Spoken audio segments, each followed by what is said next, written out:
देखो जिहड़ा दसम ग्रंथ आ ये कोई नौ नहीं, ओरिजिनली इहदा नौ जिहड़ा सी वो बचित्र नाटक सी। हुण बड़ी हैरानी की गल आ भी नाटक का मतलब पहला सिखां नूं समझ नहीं आ रहा। नाटक का मतलब हुंदा एक मिथिहासिक ड्रामा, और जे ये एक मिथिहासिक ड्रामा है तो इहदी कोई हिस्टोरिसिटी नहीं है, इहदी कोई रेलेवेंस नहीं है टाइम के मुताबिक, इतिहास के मुताबिक। और इस नूं जे असी थॉरोली एग्जामिन करिए बचित्र नाटक नूं, एक पहली तो गल है इन्हां दी एक कोई इस किस्म की ऑथेंटिक बीड़ नहीं है, एक बीड़ नहीं है, इहदियां बहुत सारियां बीड़ां हैगियां। और बहुत सारियां बीड़ां दे विचों चार प्रमाणिक बीड़ां कढ़ियां इन्हां ने जिहड़े इस चीज़ नूं मनण वाले आ बचित्र नाटक दे जिहड़े उपासक आ। किहड़ी चीज़ आ? एक बीड़ पई आ जीन दे विच, एक बीड़ हैगी निहंगा कोल, एक बीड़ पई आ पटना साहब, एक बीड़ पई आ अमरिंदर सिंह दी लाइब्रेरी दे विच जिहड़ा चीफ मिनिस्टर है। तो चारां बीड़ां दे विच बहुत सारा अंतर है, उन्हां दे नंबर ऑफ पेजिस डिफरेंस हैगा, उन्हां दे कंटेंट विच भी डिफरेंस है। तो किसी एक बीड़ नूं प्रमाणिक नहीं मन्निया गया। जिहड़े निहंगा वो दूजियां बीड़ां नूं प्रमाणिक नहीं मनते, जिहड़े दूजियां बीड़ां नूं मनण वाले आ वो निहंगा वाली बीड़ नूं प्रमाणिक नहीं मनते। सो बेसिक झगड़ा तो उन्हां दा आपस दे विच आ, जिहड़े बचित्र नाटक नूं मनण वाले आ। हुण मतलब इहदा नाम बचित्र ते नाटक दो चीज़ां दे नाल जुड़िया। नाटक की हुंदा आम बंदे भी जानते, नाटक तां एवें एक मिथिहासिक कहानी हुंदी, इमैजिनरी स्टोरी हुंदी हैगी आ जिसकी कोई इतिहासिक तौर के उत्ते कोई रेलेवेंस नहीं होंगी। तो किसी गुरु नानक महाराज तो लैके गुरु तेग बहादुर साहब तक किसी गुरु ने अपनी जिहड़ी सैल्फ हिस्टरी हैगी है, ऑटोबायोग्राफी हैगी है, वो किसी जगह नहीं लिखी। सिख गुरुआं दी ऑटोबायोग्राफी तो ज़्यादा इंपॉर्टेंट है कि उन्होंने की सिद्धांत दिता मानवता नूं, उन्हां दी विचारधारा की है, उन्हां दी आइडियोलॉजी की है, उन्हां दा की आउटलुक आ कि दुनिया दे विच एक ऐस किस्म का रेवोल्यूशन दुनिया नूं देना जिहदे विच डिप्रैस ते ओप्रैस जिहड़े लोग आ उन्हां नूं राहत मिले, बरबरता मिले, बरबरता तो बाद उन्हां नूं कंसैप्ट ऑफ रूल मिले, प्लेबियन थॉट जिन्हों अंग्रेजी दे विच कहंदे। तो जे मतलब फर्ज करो इसे किस्म की देखो जिहड़ी दूसरे पासे श्री गुरु ग्रंथ साहब की प्रमाणिक बीड़ आ जिसनूं करतारपुरी बीड़ कहंदे आ। वो करतारपुर दे विच सोढियां दे कोल जिहड़े सीधे तौर ते जानशीन सी गुरु अर्जन देव महाराज दे, उन्हां दी कुल दे विचों सी, उन्हां दी वंश दे विचों सी, उन्हां दे कोल ओह प्रमाणिक बीड़ पई आ जिसदा एक इतिहास आ। उस बीड़ दा एक इतिहास है, जदों तो सिरजी गई अज तक उसका एक इतिहास आ जिसकी ऑथेंटिसिटी एस्टैबलिश हुई भी आ। कई सिख विरोधियों ने जिहदे विच बैकलोड भी एक सी, होर भी कई किस्म के उत्थे पिशौरा सिंह आ या होर किस्म के जिहड़े उत्थे सो कॉल्ड स्कॉलर आ अमेरिका कैनेडा दे विच, उन्हां ने उस दी ऑथेंटिसिटी ते क्वेश्चन खड़े कीते बगैर उसनूं देखे, बगैर उसनूं एग्जामिन कीते, पर उन्हां दे माकूल जवाब दिते गए। आ मेरियां किताबां दे जिहड़ियां इसे चीज़ नूं डील करदियां, उन्हां माकूल जवाबां तो बाद वो इस गल लई मन गए कि साडी गलती आ और यही प्रमाणिक बीड़ आ, यही गुरु महाराज ने गुरु पंजवें पातशाह जी ने इसे नूं ही कंपाइल कीता सी। तो हुण दूसरे पासे भाई गुरदास दीयां वारां, भाई गुरदास दीयां वारां ऑथेंटिक है, उन्हां दी हिस्टोरिसिटी हैगी आ, लेकिन उन्हां दी वो रेलेवेंस नहीं जो श्री गुरु ग्रंथ साहब दी रेलेवेंस है। उस दे विच जो उचरी हुई बाणी उहदे विच कंपाइल की गई है, जो उसकी एक मैं नहीं कह रहा, एक गुरु ने अपने टाइम दे विच ही एक गल नूं एस्टैबलिश कर दिता। तो हुण सवाल ये पैदा हुंदा ये क्यों हो रहा है सारा कुछ? ये सिखां दी आइडेंटिटी दे उत्ते, सिखां दी पहचान दे उत्ते लगातार मुगलों तो लैके हुण तक दे जिहड़े रूलर आ उन्हां ते अटैक करते तुरे आ रहे। पहला तो उन्होंने कहा भी सिखां दी विचारधारा नूं किस तरीके नाल असीं खत्म करिए, फिर जदों गुरु ने पंजवें पातशाह ने पोथी कंपाइल कर दी ਤਾਂ ਉਸ ਤੋਂ ਬਾਅਦ ਹੋਰ ਜਿਹੜੇ ਸਿੱਖਾਂ ਦੇ ਵਿਰੋਧੀ ਸੀ ਉਹਨਾਂ ਨੂੰ ਹੋਰ ਚਿੰਤਾ ਹੋ ਗਈ ਵੀ ਹੁਣ ਤਾਂ ਇਹਨਾਂ ਨੇ ਆਪਣਾ ਗ੍ਰੰਥ ਬਣਾ ਲਿਆ। ਔਰ ਕਮਾਲ ਦੀ ਗੱਲ ਇਹ ਆ, ਜਿਹੜੀ ਦੁਨੀਆ ਦੇ ਸਪਿਰਚੁਅਲ ਇਤਿਹਾਸ ਦੇ ਵਿੱਚ ਨਹੀਂ ਹੋਈ ਇੱਕ ਵਿਲੱਖਣ ਗੱਲ ਗੁਰੂ ਨੇ ਕੀਤੀ। ਕੀ ਕੀਤਾ? ਸ਼ਬਦ ਗੁਰੂ ਦਾ ਕਨਸੈਪਟ ਜੋ ਗੁਰੂ ਨਾਨਕ ਦੇਵ ਮਹਾਰਾਜ ਨੇ ਦਿੱਤਾ ਸੀ, ਉਸ ਪੋਥੀ ਦੇ ਵਿੱਚ ਉਹਨਾਂ ਨੇ ਇੱਕ ਸ਼ਬਦ ਅੰਕਿਤ ਕੀਤਾ ਕਿ ਪੋਥੀ ਪਰਮੇਸ਼ਰ ਕਾ ਥਾਨ। ਸਾਡੀ ਪੋਥੀ ਹੈ, ਸਾਡਾ ਜਿਹੜਾ ਗ੍ਰੰਥ ਹੈ, ਉਹ ਸਾਖਸ਼ਾਤ ਗੁਰੂ ਹੈ, ਜਿਉਂਦਾ ਜਾਗਦਾ ਗੁਰੂ ਆ, ਜਿਉਂਦਾ ਜਾਗਦਾ ਪਰਮੇਸ਼ਰ ਲਫ਼ਜ਼ ਰੱਬ। ਤੋ ਰੱਬ ਜੇ ਹੈ, ਜਿਉਂਦਾ ਜਾਗਦਾ ਰੱਬ ਹੈ, ਉਸ ਨੂੰ ਗੁਰੂ ਨੇ ਕਿਹਾ ਵੀ ਜਿਹੜੀ ਪੋਥੀ ਆ, ਇਹ ਮੇਰੇ ਤਾਂ ਜਿਹੜੇ ਬਹੁਤੇ ਸਾਰੇ ਫਾਲੋਅਰ ਆ ਉਹ ਦਲਿਤ ਵਰਗ 'ਚੋਂ ਆਏ ਹੋਏ ਆ, ਗਰੀਬ ਲੋਕ ਆ, ਪੜ੍ਹਾਈ ਲਿਖਾਈ ਦੇ ਨਾਲ ਉਹ ਜੁੜੇ ਹੋਏ ਨਹੀਂ ਹੈਗੇ। ਤੋ ਉਹਨਾਂ ਨੇ ਕਿਹਾ ਵੀ ਇਹਨਾਂ ਨੂੰ ਮੈਂ ਕਿਸੇ ਤਰੀਕੇ ਨਾਲ ਡੈਮੋਨਸਟ੍ਰੇਟ ਕਰਕੇ ਦਿਖਾਵਾਂ। ਤਾਂ ਜਦੋਂ ਪੋਥੀ ਕੰਪਾਈਲ ਕਰਕੇ ਲੈ ਕੇ ਆਏ ਦਰਬਾਰ ਸਾਹਿਬ ਦੇ ਵਿੱਚ, ਜਿੱਥੇ ਗੁਰੂ ਸਾਹਿਬ ਆਪ ਬਿਰਾਜਮਾਨ ਹੁੰਦੇ ਸੀ ਮੰਜੀ ਸਾਹਿਬ ਦੇ ਉੱਤੇ ਬੈਠ ਕੇ, ਸਿੱਖਾਂ ਨੂੰ ਸੁਸ਼ੋਭਿਤ ਹੁੰਦੇ ਸੀਗੇ। ਸਿੱਖ ਜ਼ਮੀਨ ਤੇ ਬੈਠਦੇ ਸੀ, ਫਰਸ਼ ਤੇ ਬੈਠਦੇ ਸੀ, ਗੁਰੂ ਮਹਾਰਾਜ ਆਪ ਮੰਜੀ ਤੇ ਬੈਠ ਕੇ ਉਹਨਾਂ ਨੂੰ ਵਿਖਿਆਨ ਦਿੰਦੇ ਸੀ। ਤਾਂ ਉਸ ਪਹਿਲੀ ਵਾਰ ਜਦੋਂ ਪੋਥੀ ਸਾਹਿਬ ਨੂੰ ਲੈ ਕੇ ਆਏ, ਗੁਰੂ ਮਹਾਰਾਜ ਆਪ ਨੀਚੇ ਫਰਸ਼ ਤੇ ਬੈਠ ਗਏ ਤੇ ਪੋਥੀ ਸਾਹਿਬ ਨੂੰ ਬਿਰਾਜਮਾਨ ਕਰ ਦਿੱਤਾ ਮੰਜੀ ਦੇ ਉੱਤੇ। ਇਹ ਦੁਨੀਆ ਦੇ ਸਪਿਰਚੁਅਲ ਇਤਿਹਾਸ ਦੇ ਵਿੱਚ ਇੱਕ ਬਹੁਤ ਵੱਡਾ ਲੈਂਡਮਾਰਕ ਹੈ, ਇੱਕ ਆਦੇਸ਼ ਹੈ ਜਿਹੜਾ ਸਿੱਖ ਨੇ ਗੁਰੂ ਨੇ ਕਰਕੇ ਦਿਖਾਇਆ। ਕਿਉਂਕਿ ਗੁਰੂ ਇਹ ਸਮਝਦਾ ਸੀ ਕਿ ਮੇਰੇ ਜਿਹੜੇ ਸਿੱਖ ਹੈਗੇ, ਮੇਰੇ ਜਿਹੜੇ ਫਾਲੋਅਰ ਹੈਗੇ ਆ, ਉਹ ਬਹੁਤੇ ਪੜ੍ਹੇ ਲਿਖੇ ਨਹੀਂ, ਉਹਨਾਂ ਨੂੰ ਮੁਸ਼ਕਿਲ ਹੋਏਗੀ ਗੁਰੂ ਗ੍ਰੰਥ ਨੂੰ ਕੋਖਣਾ। ਪਰ ਜੇ ਮੈਂ ਉਹਨਾਂ ਨੂੰ ਕਰਕੇ ਦਿਖਾ ਦਿਆਂ ਤਾਂ ਸ਼ਾਇਦ ਉਹਨਾਂ ਦੇ ਦਿਮਾਗ ਦੇ ਵਿੱਚ, ਉਹਨਾਂ ਦੇ ਸਮਝ ਦੇ ਵਿੱਚ, ਉਹਨਾਂ ਦੇ ਵਿਚਾਰ ਦੇ ਵਿੱਚ ਇਹ ਗੱਲ ਪੈ ਜਾਵੇ। ਦੁਨੀਆ ਦੇ ਜਿੰਨੇ ਵੀ ਗ੍ਰੰਥ ਆ, ਚਾਹੇ ਉਹ ਮੁਸਲਮਾਨਾਂ ਦਾ ਗ੍ਰੰਥ ਆ, ਚਾਹੇ ਉਹ ਈਸਾਈਆਂ ਦਾ ਗ੍ਰੰਥ ਆ, ਚਾਹੇ ਜਿਊਜ਼ ਦਾ, ਚਾਹੇ ਜੈਨੀਆਂ ਦਾ, ਚਾਹੇ ਬੋਧੀਆਂ ਦਾ, ਉਹਨਾਂ ਦਾ ਸਥਾਨ ਜਿਹੜਾ ਹੈਗਾ ਉਹ ਪੈਗੰਬਰਾਂ ਤੋਂ, ਉਹਨਾਂ ਦੇ ਪ੍ਰੋਫਿਟਸ ਤੋਂ ਨੀਚੇ ਹੈ। ਪਹਿਲੀ ਵਾਰ ਦੁਨੀਆ ਦੇ ਸਪਿਰਚੁਅਲ ਇਤਿਹਾਸ ਦੇ ਵਿੱਚ ਇੱਕ ਨਵਾਂ ਫਿਨੋਮੇਨਾ ਹੋ ਰਿਹਾ ਹੈ, ਔਰ ਜਿਸ ਨੂੰ ਅੱਜ ਤੱਕ ਸਿੱਖ ਵੀ ਨਹੀਂ ਸਮਝੇ ਕਿ ਜਿਹੜੀ ਪੋਥੀ ਹੈ, ਜਿਹੜਾ ਗ੍ਰੰਥ ਹੈ, ਉਸ ਦਾ ਸਥਾਨ ਉੱਚਾ ਪੈਗੰਬਰ ਤੋਂ। ਪੈਗੰਬਰ ਨੀਚੇ ਬੈਠ ਗਿਆ, ਪੋਥੀ ਬਿਰਾਜਮਾਨ ਕਰ ਦਿੱਤੀ ਮੰਜੀ ਸਾਹਿਬ ਦੇ ਉੱਤੇ, ਜ਼ਿਆਦਾ ਸਤਿਕਾਰਿਤ ਜਗ੍ਹਾ ਦੇ ਉੱਤੇ। ਤੋ ਇਹ ਕੀ ਦੱਸ ਰਿਹਾ? ਇਹ ਇਤਿਹਾਸ ਦੀ ਇੱਕ ਬਹੁਤ ਵੱਡੀ ਇਵੈਂਟ ਹੈ, ਜਿਹੜੀ ਸਪਿਰਚੁਅਲ ਇਤਿਹਾਸ ਦੇ ਵਿੱਚ ਇੱਕ ਲੈਂਡਮਾਰਕ ਆ, ਜਿਹੜਾ ਦੁਨੀਆ ਦੇ ਸਪਿਰਚੁਅਲ ਇਤਿਹਾਸ ਦੇ ਵਿੱਚ ਕਿਸੇ ਹੋਰ ਕਮਿਊਨਿਟੀ ਦੇ ਵਿੱਚ ਨਹੀਂ ਹੋਇਆ। ਤੋ ਇਹ ਇੱਕ ਆਦੇਸ਼ ਦੇ ਰਿਹਾ ਕਿ ਜਿਹੜੀ ਪੋਥੀ ਹੈ ਪਰਮੇਸ਼ਰ ਦਾ ਥਾਂ, ਉਹ ਰੱਬ ਹੈ ਸਾਡੇ ਲਈ। ਰੱਬ ਨੂੰ ਤੁਸੀਂ ਡਿਫਾਈਨ ਨਹੀਂ ਕਰ ਸਕਦੇ, ਰੱਬ ਨੂੰ ਤੁਸੀਂ ਰੀਅਲਾਈਜ਼ ਕਰ ਸਕਦੇ ਹੋ। ਤੋ ਇਹ ਸਾਰੀ ਇਸੇ ਤਰੀਕੇ ਦੇ ਨਾਲ ਹੁਣ ਜਿਹੜਾ ਇਹ ਜੋ ਵੀ ਹੈ ਕੰਟਰੋਵਰਸੀ ਚੱਲੀ ਆ, ਇਹ ਅੰਦਰੂਨੀ ਤੌਰ ਦੇ ਉੱਤੇ ਸ਼੍ਰੀ ਗੁਰੂ ਗ੍ਰੰਥ ਸਾਹਿਬ ਦੀ ਪੋਜੀਸ਼ਨ ਨੂੰ ਥ੍ਰੈਟਨ ਕਰ ਰਹੀ ਹੈ। ਜਿਸ ਤਰੀਕੇ ਨਾਲ ਬੰਗਲਾ ਸਾਹਿਬ ਗੁਰਦੁਆਰੇ ਦੇ ਵਿੱਚ ਸ਼੍ਰੀ ਗੁਰੂ ਗ੍ਰੰਥ ਸਾਹਿਬ ਦੇ ਸਾਹਮਣੇ ਸੋ ਕਾਲਡ ਜਿਹੜਾ ਇਹਦੀ ਕਥਾ ਕੀਤੀ ਜਾ ਰਹੀ ਹੈ, ਉਹ ਕਥਾ ਸਿੱਧੇ ਤੌਰ ਤੇ ਚੈਲੰਜ ਆ ਗੁਰੂ ਗ੍ਰੰਥ ਸਾਹਿਬ ਦੀ ਪੋਜੀਸ਼ਨ ਨੂੰ। ਔਰ ਇਹ ਪੋਜੀਸ਼ਨ ਨੂੰ ਜਿਹੜਾ ਚੈਲੰਜ ਕਰ ਰਹੇ ਆ ਉਹ ਸਿੱਖ ਨਹੀਂ ਹੈਗੇ, ਉਹ ਸਿੱਖੀ ਸਰੂਪ ਦੇ ਵਿੱਚ ਕੌਣ ਹੈਗੇ ਆ? ਮਸੰਦ ਹੈਗੇ ਆ। ਗੁਰੂ 10ਵੇਂ ਪਾਤਸ਼ਾਹ ਨੇ 3 ਵਿਰੋਧੀ ਸ਼ਕਤੀਆਂ ਦੇ ਨਾਲ ਲੜਾਈ ਲੜੀ ਆ। ਇੱਕ ਵਿਰੋਧੀ ਸ਼ਕਤੀ ਕਿਹੜੀ ਸੀਗੀ? ਮਸੰਦ, ਸਭ ਤੋਂ ਜ਼ਿਆਦਾ ਖਤਰਨਾਕ ਘਾਤਕ, ਜਿਹੜੇ ਕਮਿਊਨਿਟੀ ਦੇ ਵਿੱਚ ਸਿੱਖੀ ਸਰੂਪ ਦੇ ਵਿੱਚ ਬੈਠੇ ਸੀ। ਦੂਸਰੇ ਕੀ ਸੀਗੇ? ਹਿੰਦੂ ਹਿੱਲ ਰਾਜੇ। ਤੀਸਰੇ ਸੀਗੀ ਮੁਗਲ ਸਲਤਨਤ। ਤੋ ਗੁਰੂ ਨੇ ਸਭ ਤੋਂ ਪਹਿਲਾਂ ਜਿਹੜੀ ਲੜਾਈ ਲੜੀ, ਔਰ ਉਹ ਲੜੀ ਮਸੰਦਾਂ ਦੇ ਖਿਲਾਫ। ਮਸੰਦ ਸਿਸਟਮ ਨੂੰ ਹਮੇਸ਼ਾ ਲਈ ਖਤਮ ਕਰ ਦਿੱਤਾ।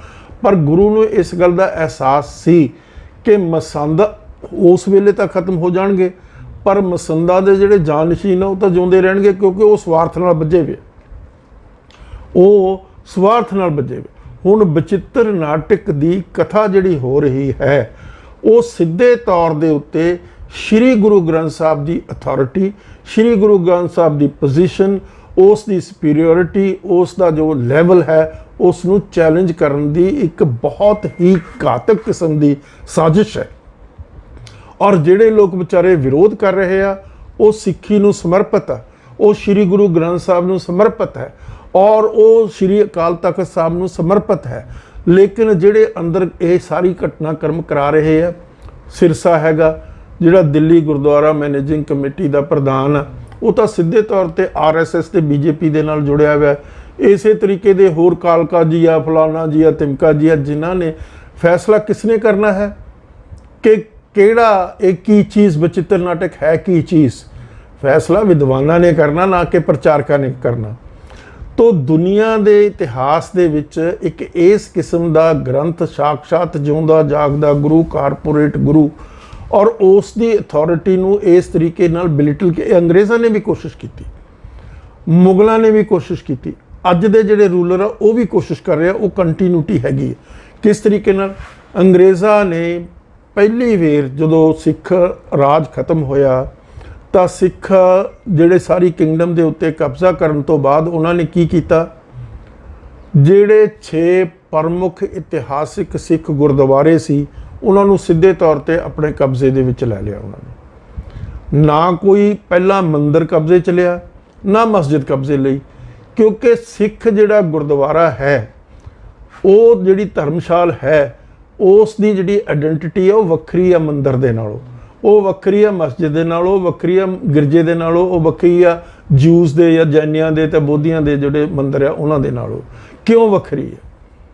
ਜਿਹੜੇ ਹਿੰਦੂਆਂ ਦੇ ਮੰਦਿਰ ਹੈ ਉਹ ਪੂਜਾ ਸਥਲ ਹੈ, ਉੱਥੇ ਜਾ ਕੇ ਤੁਸੀਂ ਪੂਜਾ ਕਰਦੇ ਹੋ, ਰਿਚੁਅਲਸ ਕਰਦੇ ਹੋ। ਇਸੇ ਤਰੀਕੇ ਨਾਲ ਦੂਸਰੀ ਕੀ ਉੱਥੇ ਮੰਨਤਾ ਸਥਲ ਹੈਗੇ, ਉੱਥੇ ਜਾ ਕੇ ਤੁਸੀਂ ਹੱਥ ਜੋੜ ਕੇ ਕਹਿੰਦੇ ਹੋ ਜਾਂ ਕਹਿੰਦੇ ਹੋ ਵੀ ਅਸੀਂ ਤੁਹਾਨੂੰ ਬਸਤਰ ਪਵਾ ਰਹੇ ਹਾਂ, ਅਸੀਂ ਤੁਹਾਨੂੰ ਇਸ਼ਨਾਨ ਕਰਾ ਰਹੇ ਹਾਂ, ਅਸੀਂ ਤੁਹਾਨੂੰ ਭੋਜਨ ਛਕਾ ਰਹੇ ਹਾਂ, ਸਾਨੂੰ ਆਹ ਮਿਲ ਜਾਵੇ। ਉਹ ਮੰਗਦੇ ਆ, ਮੰਗਤਾਂ ਮੰਨੀਆਂ ਜਾਂਦੀਆਂ, ਉੱਥੇ ਮੰਨਤਾਂ ਮੰਗੀਆਂ ਜਾਂਦੀਆਂ। ਮਾਫ ਕਰਨਾ, ਮੈਂ ਸਾਰੇ ਸਿੱਖ ਜਗਤ ਨੂੰ ਇਹ ਦੱਸਣਾ ਚਾਹੁੰਦਾ ਕਿ ਕੋਈ ਗੁਰਦੁਆਰਾ ਮੰਨਤਾ ਸਥਲ ਨਹੀਂ ਹੈਗਾ ਉਸ ਦੇ ਵਿੱਚ ਇਸ ਕਿਸਮ ਦੀ, ਕਿਉਂਕਿ ਗੁਰੂ ਨੇ ਇੱਕ ਵਿਲੱਖਣ ਗੱਲ ਕਹੀ ਹੈ, ਦੁੱਖ ਸੁੱਖ ਜ਼ਿੰਦਗੀ ਦਾ ਪਾਰਟ ਆ। ਜੇ ਤੂੰ ਸੁੱਖ ਨੂੰ ਮੰਨ ਰਿਹਾ, ਦੁੱਖ ਵੀ ਤੈਨੂੰ ਮੰਨਣਾ ਪਏਗਾ, ਅਕਾਲ ਪੁਰਖ ਦੇ ਭਾਣੇ ਦੇ ਵਿੱਚ ਰਹਿਣਾ ਪਏਗਾ। ਤੋ ਇਸ ਕਰਕੇ ਇੱਕ ਵਿਲੱਖਣ ਵਿਚਾਰਧਾਰਾ, ਇੱਕ ਵਿਲੱਖਣ ਕਿਸਮ ਦਾ ਵਿਸ਼ਵਾਸ ਸ਼੍ਰੀ ਗੁਰੂ ਗ੍ਰੰਥ ਸਾਹਿਬ ਦੇ ਵਿੱਚ ਅੰਕਿਤ ਕੀਤਾ ਔਰ ਉਸ ਨੂੰ ਜਿੰਦਾ ਜਾਗਦਾ ਸਰੂਪ ਦਿੱਤਾ ਮਹਾਰਾਜ ਨੇ। ਤੋ ਉਸ ਆਦੇਸ਼ ਦੇ ਮੁਤਾਬਕ ਜਿਹੜੇ ਸਾਡੇ ਗੁਰਦੁਆਰੇ ਆ ਉਹ ਇੱਕ ਰੈਵੋਲੂਸ਼ਨ ਦਾ ਐਪੀਸੈਂਟਰ। ਗੁਰੂ ਨਾਨਕ ਦੀ ਵਿਚਾਰਧਾਰਾ ਰੈਵੋਲੂਸ਼ਨਰੀ ਹੈ ਔਰ ਜਿੰਨੀਆਂ ਵੀ ਧਰਮਸ਼ਾਲਾ, ਜਿਨ੍ਹਾਂ ਨੂੰ ਗੁਰਦੁਆਰੇ ਅੱਜ ਅਸੀਂ ਕਹਿਣ ਲੱਗੇ, ਉਹਨਾਂ ਨੂੰ ਪਹਿਲਾਂ ਧਰਮਸ਼ਾਲ ਕਹਿੰਦੇ ਸੀ। ਜਿੰਨੇ ਗੁਰਦੁਆਰੇ ਧਰਮਸ਼ਾਲਾ ਹੈਗੀਆਂ ਉਹ ਗੁਰੂ ਨਾਨਕ ਦੀ ਵਿਚਾਰਧਾਰਾ ਦਾ ਰੈਵੋਲੂਸ਼ਨ ਜਿਹੜਾ ਹੈਗਾ ਉਸ ਦਾ ਐਪੀਸੈਂਟਰ ਹੈ। ਤੋ ਇਸ ਕਰਕੇ ਉਹਦੇ ਵਿੱਚ ਇਸ ਕਿਸਮ ਦੀ ਗੱਲ ਮੰਗਣੀ, ਇਸ ਕਿਸਮ ਦੀਆਂ ਚੀਜ਼ਾਂ ਕਰਨੀਆਂ, ਉਹ ਰਿਚੁਅਲਿਜ਼ਮ ਕਰਨਾ ਇਹ ਵਰਜਿਤ ਹੈ। ਪਰ ਕਿਉਂਕਿ ਬਹੁਤੇ ਸਿੱਖਾਂ ਨੂੰ ਇਸ ਗੱਲ ਦੀ ਸਮਝ ਨਹੀਂ, ਜਾਂ ਸਿੱਖਾਂ ਦੇ ਜਿਹੜੇ ਸੋ ਕਾਲਡ ਮਸੰਦ ਲੀਡਰ ਹੈਗੇ ਆ ਉਹ ਉਹਨਾਂ ਨੂੰ ਗੁੰਮਰਾਹ ਕਰਕੇ ਉਲਟੇ ਪਾਸੇ ਪਾਉਣ ਦੀ ਕੋਸ਼ਿਸ਼ ਕਰ ਰਹੇ ਆ। ਤੋ ਮੈਂ ਇਹ ਪੁੱਛਣਾ ਚਾਹੁੰਦਾ, ਜਿਹੜੇ ਉੱਥੇ ਬੰਗਲਾ ਸਾਹਿਬ ਦੇ ਵਿੱਚ ਉਸ ਦਾ ਜੋ ਵਿਖਿਆਨ ਕਰਾ ਰਹੇ ਆ, ਤਾਂ ਕਿਉਂ ਨਹੀਂ ਸ਼੍ਰੀ ਗੁਰੂ ਗ੍ਰੰਥ ਸਾਹਿਬ ਦੇ ਵਿੱਚੋਂ ਵਿਚਾਰਧਾਰਾ ਦਾ ਵਿਖਿਆਨ ਕਰਾਉਂਦੇ? ਕਿਉਂਕਿ ਜਿਹੜੀ ਸ਼੍ਰੀ ਗੁਰੂ ਗ੍ਰੰਥ ਸਾਹਿਬ ਦੀ ਵਿਚਾਰਧਾਰਾ ਹੈ ਉਹ ਸਟੇਟ ਦੇ ਜ਼ੁਲਮੋ ਸਿਤਮ ਦੇ ਖਿਲਾਫ ਹੈ। ਜਿਹੜੀ ਕੋਈ ਵੀ ਸਟੇਟ, ਕੋਈ ਵੀ ਜਿਹੜੀ ਐਸਟੈਬਲਿਸ਼ਮੈਂਟ ਹੈ, ਕੋਈ ਵੀ ਜਿਹੜਾ ਰਾਜਾ ਹੈ, ਜੋ ਰੂਲਰ ਹੈ, ਉਸ ਨੇ ਆਪਣੀ ਸਟੇਟ ਨੂੰ ਐਸਟੈਬਲਿਸ਼ ਕਰਨ ਦੇ ਲਈ ਜਿਹੜੇ ਲੋਕਾਂ ਤੇ ਜ਼ੁਲਮੋ ਸਿਤਮ ਕਰਨਾ ਔਰ ਉਸ ਦੀ ਜਵਾਬਦੇਹੀ ਨਹੀਂ ਦੇਣੀ। ਤੋ ਇਸ ਕਰਕੇ ਸ਼੍ਰੀ ਗੁਰੂ ਗ੍ਰੰਥ ਸਾਹਿਬ ਦੀ ਬਜਾਏ ਉਹਨਾਂ ਨੇ ਜਿਹੜਾ ਹੈਗਾ ਇਸ ਨੂੰ ਫੜ ਲਿਆ। ਤੋ ਇਸ ਦੀ ਜਿਹੜੀ ਵਿਚਾਰਧਾਰਾ ਹੈ ਉਹ ਕੰਟਰਾਡਿਕਟਰੀ ਆ, ਸ਼੍ਰੀ ਗੁਰੂ ਗ੍ਰੰਥ ਸਾਹਿਬ ਦੀ ਵਿਚਾਰਧਾਰਾ ਦੇ ਵਿਰੋਧ ਦੇ ਵਿੱਚ ਹੈ। ਇਹ ਜਿਹੜਾ ਹੈ ਨਾ ਗ੍ਰੰਥ ਜਿਸ ਨੂੰ ਕਹਿੰਦੇ ਆ, ਪੋਥੀ ਕਹਿੰਦੇ ਆ, ਇਹ ਬਿਲਕੁਲ ਬਚਿੱਤਰ ਨਾਟਕ ਜਿਹੜਾ ਹੈ ਗੁਰੂ ਗ੍ਰੰਥ ਸਾਹਿਬ ਦੀ ਵਿਚਾਰਧਾਰਾ ਦੇ ਵਿੱਚ ਵਿਰੋਧ ਦੇ ਵਿੱਚ ਖੜਾ। ਕਿਸ ਤਰ੍ਹਾਂ ਵਿਰੋਧ 'ਚ ਖੜਾ? ਦੇਖੋ, ਗੁਰੂ ਗ੍ਰੰਥ ਸਾਹਿਬ ਦੇ ਵਿੱਚ, ਗੁਰੂ ਦੀ ਵਿਚਾਰਧਾਰਾ ਦੇ ਵਿੱਚ ਔਰਤ ਤੇ ਆਦਮੀ ਦਾ ਬਰਾਬਰ ਦਾ ਦਰਜਾ, बल्कि औरत का दर्जा वड्डा एक बहुत रेवोल्यूशनरी स्टैप आ, वो भी उस वक्त के मुताबिक। लेकिन इस दे विच जिस तरीके दे नाल जलालत दे नाल, जिस तरीके दे नाल नीचता दे नाल औरत नूं नीचे दर्जे ते रख के उसकी जिहड़ी सैक्सुअल एक्सप्लॉयटेशन दिखाई गई आ, वो बिल्कुल ही सिੱਖੀ ਦੇ अनुकूल नहीं, सिੱਖੀ ਦੇ विरोध ਦੇ ਵਿੱਚ ਆ। ਇਸੇ ਤਰੀਕੇ ਦੇ ਨਾਲ ਜੇ ਤੁਸੀਂ ਕਹੋ ਵੀ ਆਹ ਅਵਤਾਰਵਾਦ ਆ, ਅਵਤਾਰਵਾਦ ਦੇ ਕਨਸੈਪਟ ਨੂੰ ਗੁਰੂ ਨੇ ਟੋਟਲੀ ਰਿਜੈਕਟ ਕੀਤਾ। ਗੁਰੂ ਇੱਕ ਪੈਗੰਬਰ ਹੈ, ਗੁਰੂ ਇੱਕ ਮੈਸੇਂਜਰ ਆ ਗॉड ਦਾ, ਰੱਬ ਦਾ, ਜਿਸ ਦੇ ਰਾਹੀਂ ਉਸ ਨੂੰ ਰਿਵੀਲਡ ਵਰਡ ਜਿਹੜਾ ਇਲਹਾਮ ਹੋ ਰਿਹਾ ਰੱਬ ਦਾ, और वो इल्हाम कन्वे कर रहा है। जोड़ा मैं नहीं कह रहा, गुरु ने आप कहा, पहले पातशाह ने कहा, दो होर गुरु साहिबान ने यही गल उचारी है कि सानू बाणी रिवील हो रही है। जैसे भी आवी खसम की बाणी तैसला करी ज्ञान वे ला लो। महाराज ने आप कहा कि मैनू तो जो हो रहा, मैनू जो भी ज्ञान आ रहा है वो ऊपर तो आ रहा, परमात्मा तो आ रहा, रब तो आ रहा, परमेश्वर तो आ रहा, तो मैं तो सिर्फ उसनू एक कन्वे ही कर रहा, आई एम ए मैसेंजर। तो इस करके इस विचारधारा के विरोध दे विच एक ऐसी चीज़ खड़ी की गई, विचित्र नाटक जिहड़ा हैगा, मैं इसनूं कदे भी दसम ग्रंथ नहीं कहूँगा। दसम इस दा नाम विचित्र नाटक तो जदों कोई बंदा चोरी करता, बेईमानी करता, तो वह कोई ना कोई चोर मोरी छड्ड जांदा। जिस बंदे ने अंग्रेज़ां ने विचित्र नाटक इंट्रोड्यूस किया, लेकिन उन्होंने जदों नाम रखिया उसका नाटक रख दिता। नाटक तो कोई रियलिटी हुंदी ही नहीं, नाटक तो कोई असलीत हुंदा नहीं, वो तो एक राइटर की अपनी इमेजिनेशन हैगी है। तो वो जदों उन्होंने बाद दे विच अंग्रेज़ां ने इस गल नूं रियलाइज़ किया भी असी तो गलत गल कर ली, फिर उन्होंने कहा भी इहदा नाम दसम ग्रंथ रखो, फिर भी गल ना करी, फिर श्री गुरु दसम ग्रंथ साहब इहदा नाम रखण दी 3-4 तो नाम ही बदल ले। तो ये सारी चीज़ जिहड़ी हैगी आ सिर्फ सिੱਖੀ नूं डिसमेंटल करन दी एक कोझी चाल आ कि सिੱਖਾਂ दी आइडेंटिटी नूं असीं खत्म कर दईए। मैं हुणे ਉਹ ਬੰਤਾ ਸਿੰਘ ਜਿਹੜਾ ਉੱਥੇ ਇਹ ਸਾਰਾ ਵਿਖਿਆਨ ਕਰ ਰਿਹਾ, ਉਹਦੀ ਇੱਕ ਵੀਡੀਓ ਦੇਖ ਰਿਹਾ ਸੀ ਜਿਸ ਦੇ ਵਿੱਚ ਉਸਨੇ ਇੱਕ ਗੱਲ ਕਹੀ ਆ ਕਿ 5 ਗੁਰੂਆਂ ਸਾਹਿਬਾਨ ਦਾ ਨਾਮ श्री गुरु ग्रंथ साहब ਦੇ ਵਿੱਚ ਤਾਂ ਹੈ, या 9वें गुरु साहबान का है, क्योंकि उन्होंने श्लोक विच पाए हुए है। तो दूसरे पासे ਜਿਹੜੇ दूजे गुरु साहबान आ उन्होंने नाम नहीं। मेरा ख्याल है ਬੰਤਾ ਸਿੰਘ ने कुछ चीज़ पढ़ी नहीं, एक तरह की लड़ी फड़ के ਉਹਦਾ विचार ही करी जा रहा। ਉਸ ਨੂੰ ਇਹ ਪੁੱਛੋ भी करतारपुरी बीड़ ਜਿਹੜੀ ओरिजिनल बीड़ है, ਜਿਹੜੀ 5वें पातशाह ने आप अपनी निगरानी विच लिखाई आ, उस बीड़ दे विच 10 गुरुओं साहबान की date of birth, date of demise, जदों उन्होंने ज्योति जोत समाए आ वो डेट लिखी हुई है, जदों वो दुनिया दे विच वो आए आ वो उन्होंने डेट लिखी हुई है, जन्म की डेट हैगी। तो ये मतलब ਬੰਤਾ ਸਿੰਘ ने ना कोई गल पढ़ी आ, ना कोई गल समझी आ, ना किसी तो किसी गल की कोई समझ लैण की कोशिश की है, अपना प्रचार दबी जा रहा है और लोगों को गुमराह करी जा रहे हैं। जिन्ने ये दसम ग्रंथ सो काल्ड, या मैं तो इनू दसम ग्रंथ कहता ही नहीं, जे 10वें गुरु साहिबान गुरु गोबिंद सिंह महाराज फर्ज करो अपने पिता जी की बाणी श्लोक आ जिहड़े वो करतारपुरी बीड़ च पा सकते है, अथॉरिटी है उन्होंने, तो अपनी बाणी जे उन्होंने उचरी आ तो अपनी बाणी उहदे विच क्यों नहीं पाई? जे वो बाणी इन्नी पवित्र है, इन्नी उच्ची सुच्ची है, जो गुरु साहब ने आप उचरी है, तो उन्होंने क्यों नहीं पाई? जे 10वें पातशाह अपनी जन्म कहानी लिख रहे हैं तो पहले 9 गुरुओं ने क्यों नहीं भी अपनी जन्म कहानी लिखी?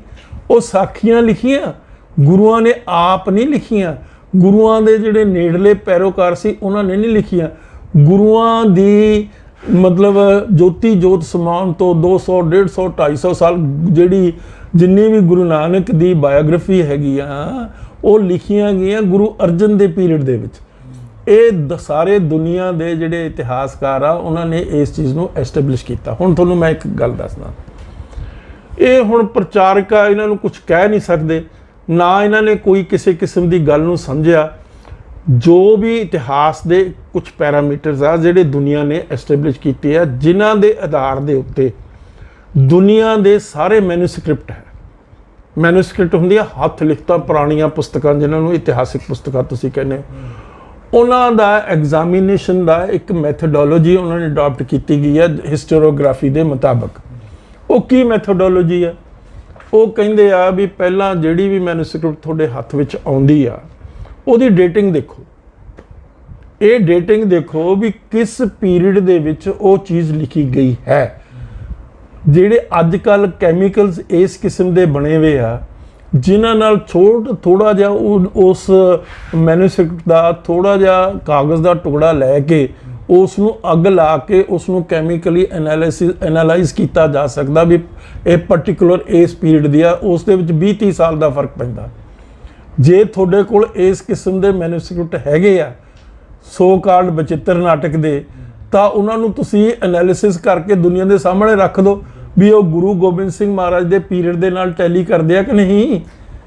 ਇਹ ਇੱਕ ਮੈਥਡ ਹੈਗਾ। ਦੂਸਰਾ ਇੱਕ ਤਾਂ ਹੋ ਗਿਆ ਡੇਟਿੰਗ ਨੂੰ ਤੁਸੀਂ ਐਸਟੈਬਲਿਸ਼ ਕਰ ਦਿਓ ਵੀ ਇਸ ਪੀਰੀਅਡ ਦੇ ਵਿੱਚ ਮਹਾਰਾਜ 10ਵੇਂ ਪਾਤਸ਼ਾਹ ਦੇ ਪੀਰੀਅਡ ਦੇ ਵਿੱਚ ਇਹ ਲਿਖੀ ਗਈ ਹੈ ਚੀਜ਼ ਹੈ। ਦੂਸਰੀ ਚੀਜ਼ ਹੈ ਉਹਦੀ ਆਥਰਸ਼ਿਪ, ਕਿਹਨੇ ਲਿਖੀ ਆ, ਸਮਝੇ ਕਿ ਨਹੀਂ। ਸਾਨੂੰ ਪਤਾ ਕਰਤਾਰਪੁਰੀ ਬੀੜ ਸਾਰੀ ਦੁਨੀਆ ਦੇ ਵਿੱਚ ਇੱਕ ਐਸਟੈਬਲਿਸ਼ਡ ਇੱਕ ਡਾਕੂਮੈਂਟ ਹੈ। उस डॉकूमेंट की, उस मैन्यूस्क्रिप्ट की, उस बीड़ की पूर्ण तौर पर पता भी 5वें पातशाह ने अपनी निगरानी के हेठ उसकी कंपाइलेशन कराई है। अच्छा, तीसरी चीज़ होंगी है हर मैन्यूस्क्रिप्ट का अपना इतिहास होंदा। जिहड़ी भी मैन्यूस्क्रिप्ट होएगी उसका अपना एक इतिहास होंदा। वो जिहड़ी करतारपुरी बीड़ आ उहदा अपना एक इतिहास आ। ਹੁਣ मैं ਬਰੀਫਲੀ ਤੁਹਾਨੂੰ ਇਤਿਹਾਸ ਦੱਸ ਦਿੰਦਾ ਤਾਂ ਕਿ ਸਰੋਤਿਆਂ ਨੂੰ ਪਤਾ ਹੋਣਾ ਚਾਹੀਦਾ। ਕਰਤਾਰਪੁਰੀ ਬੀੜ ਜਦੋਂ ਲਿਖੀ ਗਈ ਤਾਂ 6ਵੇਂ ਪਾਤਸ਼ਾਹ ਜਦੋਂ ਕੀਰਤਪੁਰ ਸਾਹਿਬ ਦੇ ਵਿੱਚ ਆਪਣੀ ਅਖੀਰਲੀ ਉਮਰ ਦੇ ਵਿੱਚ ਆਏ ਤਾਂ ਉਹਨਾਂ ਨੇ ਆਪਣੇ ਪੋਤੇ ਨੂੰ ਜਿਹੜਾ ਧੀਰਮਲ ਉਹਦਾ ਨਾਮ ਸੀ, ਜਿਹੜਾ ਕਰਤਾਰਪੁਰ ਜਲੰਧਰ ਦੇ ਕੋਲ ਹੈ ਉੱਥੇ ਉਹ ਰਹਿੰਦਾ ਸੀਗਾ ਔਰ ਉਸ ਦੀ ਪੋਜੈਸ਼ਨ 'ਚ ਸੀਗੀ ਜਿਹੜੀ ਬੀੜ ਸੀ। ਤਾਂ ਮਹਾਰਾਜ ਨੇ ਬੰਦੇ ਭੇਜੇ 6ਵੇਂ ਪਾਤਸ਼ਾਹ ਨੇ कि मेरे पोते तो तुसी वो बीड़ लैके आओ, मैं उहदा अध्ययन करना। तो वो जदों गए उन्हें जवाब दे दिता धीरमल ने भी ये मेरे दादे की बीड़ सी, उन्हें मैनू दिती है। दादा सी गुरु अर्जन देव, ना पड़दादा गुरु अर्जन देव सी, दादा तो गुरु हरगोबिंद साहब सीगे। तो उन्हें कहा भी ये मेरे पड़दादे की बीड़ आ, मेरे कोल मैं नहीं तुहानूं दिंदा। तो महाराज ने 6वें पातशाह ने हुक्मनामा जारी करके उस धीरमल दियां आउण वालियां पीढ़ियां नूं हमेशा लई पंथ विचों छेक दिता। तो उन्होंने की कहा कि जिहड़ी बीड़ है ये किसी एक परिवार की विरासत नहीं, किसी एक इंडिविजुअल की, किसी एक बंदे की जायदाद नहीं, ये मानवता की विरासत है, ये दुनिया की विरासत है। इसने दुनिया नूं लाइट देनी, दुनिया नूं रोशनी देनी है, दुनिया नूं राहत पहुँचानी है, दुनिया नूं एक शांति का संदेश देना। जिहड़ा ये इस करके ये किसी एक परिवार की, किसी एक इंडिविजुअल की विरासत नहीं हो सकती। उन्होंने कहा, सिखां ने कहा कि साडी आधारशिला है हर पहलू तो, चाहे समाजिक पहलू ले लो, धार्मिक पहलू ले लो, आर्थिक पहलू ले लो, स्पिरिचुअल पहलू ले लो, कोई हिस्सा जिंदगी का ਜਿਹੜਾ ਵੀ ਤੁਸੀਂ ਤੁਹਾਡੀ ਜ਼ਿੰਦਗੀ ਦੇ ਵਿੱਚ ਹੈ ਉਸ ਦੀ ਆਧਾਰਸ਼ਿਲਾ ਹੈ। ਤੁਸੀਂ ਉਹ ਸਾਰੀ ਚੀਜ਼ ਇਸ ਨੂੰ ਅੱਗੇ ਰੱਖ ਕੇ ਸ੍ਰੀ ਗੁਰੂ ਗ੍ਰੰਥ ਸਾਹਿਬ ਨੂੰ ਉੱਥੋਂ ਹੀ ਤੁਸੀਂ ਗਾਈਡੈਂਸ ਲੈਣੀ ਆ, ਉੱਥੋਂ ਇੰਸਪੀਰੇਸ਼ਨ ਲੈਣੀ ਆ, ਉੱਥੋਂ ਮੋਟੀਵੇਸ਼ਨ ਲੈਣੀ ਆ। ਹੋਰ ਕਿਸੇ ਚੀਜ਼ ਨੂੰ ਤੁਸੀਂ ਦੇਖਣਾ ਵੀ ਨਹੀਂ, ਹੋਰ ਕਿਸੇ ਚੀਜ਼ ਨੂੰ ਤੁਸੀਂ ਮੰਨਣਾ ਵੀ ਨਹੀਂ, ਹੋਰ ਕਿਸੇ ਚੀਜ਼ ਨੂੰ ਤੁਸੀਂ ਵਿਚਾਰਨਾ ਵੀ ਨਹੀਂ। ਇਹ ਆਧਾਰਸ਼ਿਲਾ ਹੈ ਸਿੱਖਾਂ ਦੀ। ਤਾਂ ਉਹ ਜਦੋਂ ਮੁਗਲ ਐਂਪਰਰ ਨੇ ਇਹ ਗੱਲ उन्होंने नोटिस आई तो उन्होंने तुस्के जहांगीरी बड़ी डिटेल दी भी है भी गुरु अर्जन इस तरीके ना ब्यास के किनारे पर बैठा लोगों को गुमराह कर रहा है। इस किस्म की डिटेल है जिहदी मैं डिटेल च नहीं जाता। तो वो चिंता एक उन्होंने कि जदों पोथी की कंपाइलेशन होगी सारी चीज़ उस पोथी के आले दुआले घूमन लग गई और ये गल उस पोथी दे विच अंकित होगी भी पोथी परमेश्वर का थान है। तो मतलब वो ਇਹਨੇ बहुत बड़ी चिंता खड़ी कर दी मुगल एंपरर दे, मुगल एंपायर दे जिहड़े रूलर सी उन्हां दी मानसिकता दे विच भी एक होर बहुत बड़ी प्रॉब्लम खड़ी हो गई। असीं हिंदुआं नाल तां नजिठ लिया, पर इस कौम नाल नजिठना बहुत औखा जिन्हां ने अपनी सारी आधारशिला ही अपनी पोथी दे उत्ते मुनकर कर ली, उस दे उत्ते एस्टैबलिश कर ली है। तो इस करके उन्होंने की कीता, औरंगजेब का पीरियड आउंदा, गुरु हरराय साहब उस वेले गुरु सी 7वें पातशाह, तो वो कंप्लेंट कर दी मुसलमान ने भी महाराज इस पोथी दे विच तां मुसलमानां दी तौहीन कीती आ, समझे कि नहीं। तो वो मतलब जिहड़ी बेईमान मिट्टी मुसलमान दी पेड़े पई घमियार कड़ कड़ भांडे इट्टा किया जलकी करे पुकार, भी मुसलमान दी जिहड़ी मिट्टी है उस दे उत्ते बहुत बड़ा एक किस्म दा मतलब उहदे ते अटैक किया। तो औरंगजेब नूं जदों ये सारी शिकायत पहुंची उसने कहा भी समन करो गुरु नूं बुलाओ, एक्सप्लेन करे एम्पायर इत्थे आके मेरे कोर्ट दे विच भी एक ही गल कीती तुसीं। तो गुरु महाराज जिहड़े सी हरराय साहब उन्हां दा बेटा सी वड्डा राम राय, उस नूं बहुत प्यार करते सी और उस ते समझते सी बहुत पोटेंशियल है, उसनों समझते सी शायद मैं इसनों अपना जानशीन बना दें। पर जदों उन्होंने कहा गुरु हरराय साहब ने भी राम राय जाओ उत्थे जाके आ शिकायत हो गई है, मुगल एंपरर नूं एक्सप्लेन करके वो भी गल की है। तो जदों मुगल कोर्ट दे विच जांदा राम राय, तो उत्थे देखदा भी आला दवाला सिपाही खड़े आ, नेज़े लए तलवारां लईआं, उहदा औरा जिहड़ा है उस तो भयभीत हो जाता। वो उस तो भयभीत हो के मिट्टी मुसलमान दी जगह मिट्टी बेईमान कह दिंदा कि महाराज ये तो मिट्टी बेईमान दी है, मुसलमान दी नहीं। देखो ये गल किड्डी वड्डी है, गल समझण वाली है। एवें मतलब अल्लू बल्लू जिहड़े ग्रंथ जे इकट्ठे करके तुसीं उन्हां चीज़ां दे नाल श्री गुरु ग्रंथ साहब दी जिहड़ी पोजीशन है उसनूं तुसीं डिसमेंटल नहीं कर सकते। तो वो की कहंदे गुरु महाराज नूं पता लग जाता, गुरु हरराय साहब वो जदों उन्होंने पता लगता, हले राम राय पहुंचया नहीं उत्थे, वो एक हुक्मनामा जारी करते हैं भी राम राय ते उस दियां आउण वालियां पीढ़ियां हमेशा हमेशा लई पंथ विचों छेक दित्तियां गईयां, क्योंकि उसने एक शब्द बदल दिता। क्यों, की कारण है? जे यह रेवलेशन है, इल्हाम है रब दा, तां किसी मनुख नूं एक लफ्ज़ बदलने की इजाजत नहीं है। कोई मनुख कोल ये अधिकार नहीं है। ये गल गुरु ने अपने अपने बच्चे की शहादत हम और ओदियां आउण वालियां जिनसां की शहादत दे के ये गल पूरी की और दुनिया नूं करके दिखाया। तो उस तो बाद की हुंदा, उसनूं औरंगजेब बहुत बड़ी जगीर दे दिंदा राम राय। उन्हों की जगीर हले भी देहरादून दे चलती है, बहुत बड़ा उन्होंने अपना ग्रंथ भी बना लिया, कुछ भी कर, पर वह सिखां दी मेन स्ट्रीम का पार्ट नहीं है। सिख उन्होंने कदे एक्सैप्ट नहीं करते, उन्होंने ग्रंथ को एक्सैप्ट नहीं करते। थोड़े बहुते उन्होंने फॉलोअर आ वो हुण ऑलमोस्ट हिंदुओं में ही मिले हुए। फिर उस तो बाद मुगलों तो बाद अंग्रेज़ों का राज आता। अंग्रेज़ ये सारी गल समझते हैं और अंग्रेज़ों ने ना किसी की मस्जिद कब्जे च लीती, ना कोई मंदिर कब्जे च लिता, पर सिखां दे 6 प्रमुख सिख इतिहासिक जिहड़े स्थान आ उन्होंने अपने कब्जे च लै लए। भी इन्हां दे विच कब्जे च लैके असी जिहड़ा सिखिज़म आ उस नूं टोटली ट्रांसफॉर्म कर दिए, चेंज कर दिए, अदला बदली कर दिए, उन्होंने मिला दिए हिंदुइज़म दे विच। तो वो एक एफर्ट आ। दूजी एफर्ट आ भी गुरु ग्रंथ साहब जिस जिहड़ी आधारशिला है सिख कौम की, उस आधारशिला नूं बदल दिए। जदों वो आधारशिला ही बदली जाएगी तो अपने आप जिहड़ा सिखां दा जिहड़ा रेवोल्यूशनरी एलीमेंट वो खत्म हो जाएगा। तो साडे लई साडी स्टेट नूं इत्थे राज करना सौखा हो जाएगा। तो ये गल दी अनुभव रियलाइजेशन मुगल एंपरर्स नूं सी। तो उसने की ना अंग्रेज़ां नूं सी, अंग्रेज़ पढ़े लिखे सी। अंग्रेज़ां ने की समझिया, सारा इतिहास पढ़िया और इतिहास तो ये गल सीख ली भी गुरु ग्रंथ साहब के कंटेंट नूं नहीं असीं बदल सकते। इसका कंटेंट जिहड़ा इतिहासिक है और वो मकूल है, उसका एविडेंस है। पर उन्होंने ये गल कही भी इस इतिहास की ट्रांसलेशन कराइए, इस जड़ा हैगा श्री गुरु ग्रंथ साहब, और ट्रांसलेशन करा के उहदे च मिलगोपा पा देंगे। तो उन्होंने इस तरीके ना, एक ट्रंप, डॉक्टर ट्रंप सी, मिशनरी सी, क्रिश्चन मिशनरी, वो इंडिया ऑफिस तो उसनों बहुत बड़ा वजीफा दे के हिंदुस्तान च भेजा और ये उन्होंने प्रोजैक्ट दिता, उन्हें इस किस्म के मिलगोबा किया उस दे विच। पर जिहड़ी ओरिजिनल जिहड़ी बीड़ है वो साडी इंटैक्ट रही, जिहड़ी करतारपुर दे विच बीड़ है।